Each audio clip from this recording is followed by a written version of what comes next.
दोस्तों, बड़ी खबर निकलकर सामने आ रही है। इजरायली शहर हाइफा पर ईरान का भीषण हमला, मलबे के ढेर से निकाले गए कई डेड बॉडी। यहूदी लोग बोले, कहां है इजरायल का डिफेंस सिस्टम, हम हर रोज खतरे में जी रहे हैं। इनके अलावा एक बड़ा खुलासा, अमेरिका के लिए यह जंग बनती जा रही है सबसे महंगी लड़ाई।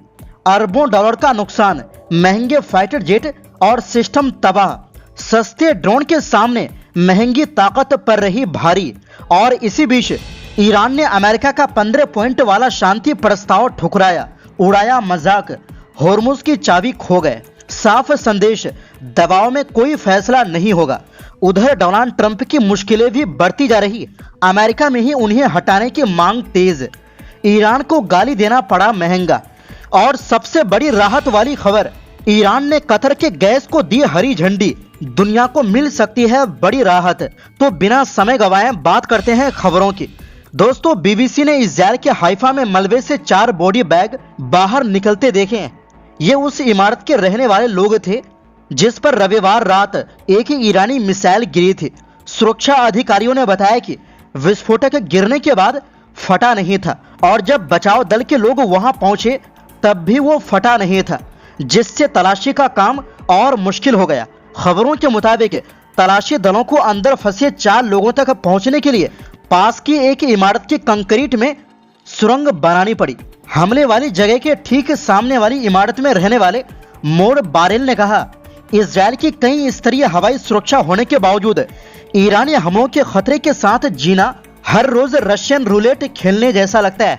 सर्वेक्षणों से पता चलता है कि 5 हफ्तों से ज्यादा समय तक चले इस संघर्ष के बाद इस युद्ध के लिए यहूदी इजरायलियों का जबरदस्त समर्थन अब कम होने लगा है। इजरायल ने अपनी जीत को ईरान की बैलिस्टिक मिसाइल साइटों और उसके लीडरशिप पर हमला करने में मिली सफलता के रूप में पेश किया है। और इसी के साथ सबसे अहम जानकारी, दोस्तों, 1 महीने से ज्यादा समय गुजरने के बाद अब अमेरिका ईरान युद्ध की असली तस्वीर सामने आ रही है और ये साफ दिख रहा है कि ये जंग बहुत महंगी साबित हो रही है। इसका असर सिर्फ युद्ध के मैदान तक सीमित नहीं है, बल्कि वैश्विक अर्थव्यवस्था और खुद अमेरिका की सैन्य ताकत पर भी पड़ रहा है। अमेरिकी और फ्रांसीसी मीडिया रिपोर्ट्स के मुताबिक अमेरिका को इस युद्ध में लगातार भारी नुकसान हो रहा है। कुछ ही हफ्तों में इस जंग पर 20 से 28 अरब डॉलर तक खर्च हो चुके हैं और कई बार रोज का खर्च 1 अरब डॉलर से भी ऊपर चला गया, जो बाद में घटकर करीब 500 मिलियन डॉलर रह गया।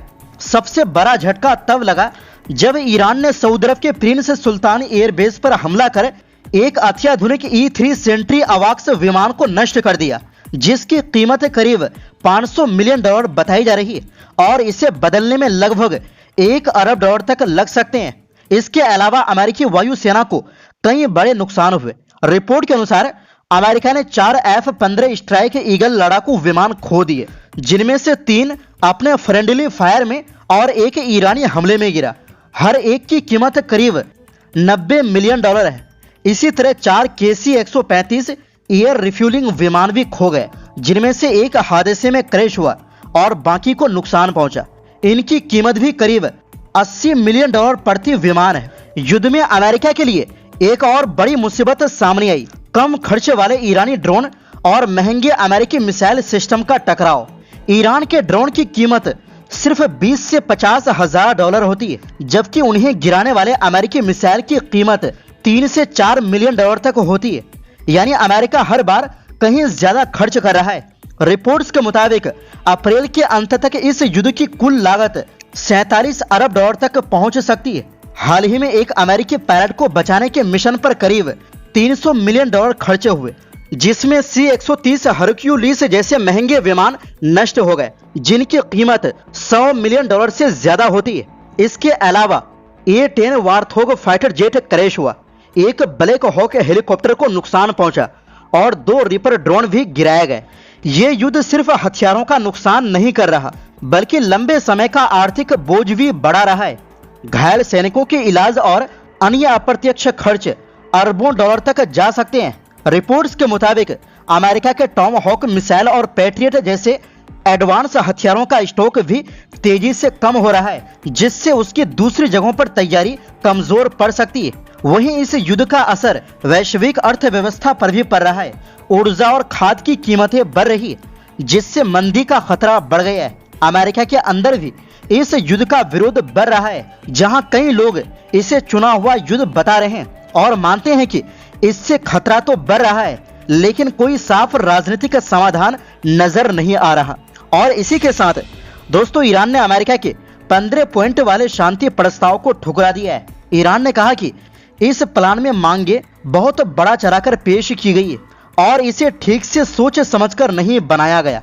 विदेश मंत्रालय के प्रवक्ता इस्माइल बाघई ने बताया कि यह प्रस्ताव अलग अलग देशों के जरिए ईरान तक पहुंचा था, लेकिन इसमें कई ऐसी शर्तें हैं जिन्हें वो मान नहीं सकते।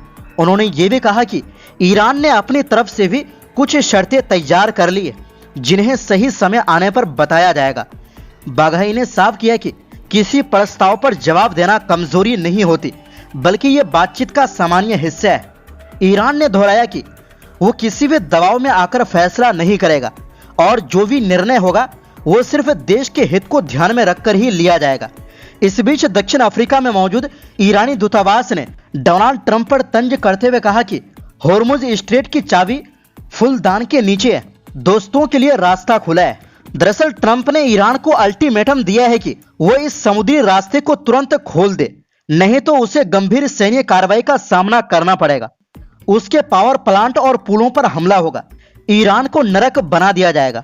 इससे पहले जिम्बाब्वे स्थित ईरानी दूतावास ने तंज भरे अंदाज में ट्रंप को जवाब दिया है। उन्होंने कहा कि होर्मुज स्ट्रेट की चाबी खो गई है।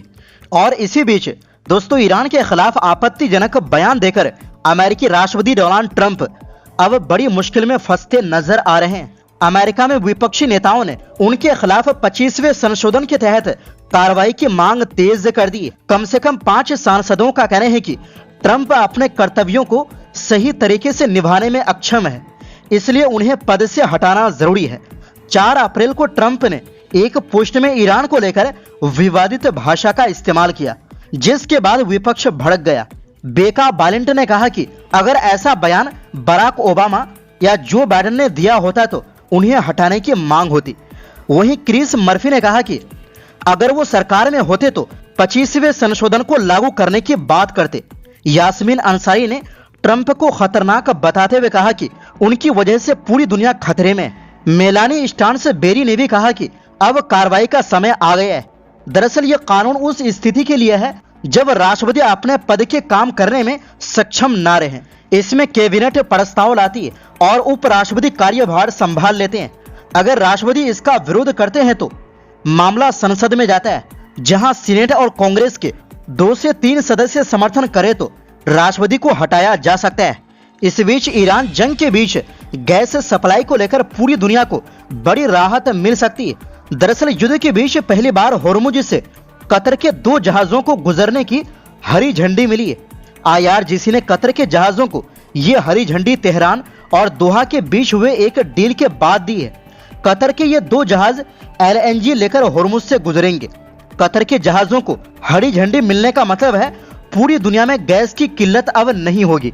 केपलर डेटा के मुताबिक LNG से लदे कतर के 2 जहाज रसीदा और अल दाइन को होर्मुज की तरफ मूवमेंट करते देखा गया है। ये दोनों जहाज होर्मुज से गुजरकर पहले ओमान की खाड़ी में जाएंगे, उसके बाद अपने अपने ऑर्डर को पहुंचाने के लिए संबंधित देश की तरफ जाएंगे। तो दोस्तों, फिलहाल के लिए इस रिपोर्ट में बस इतना ही।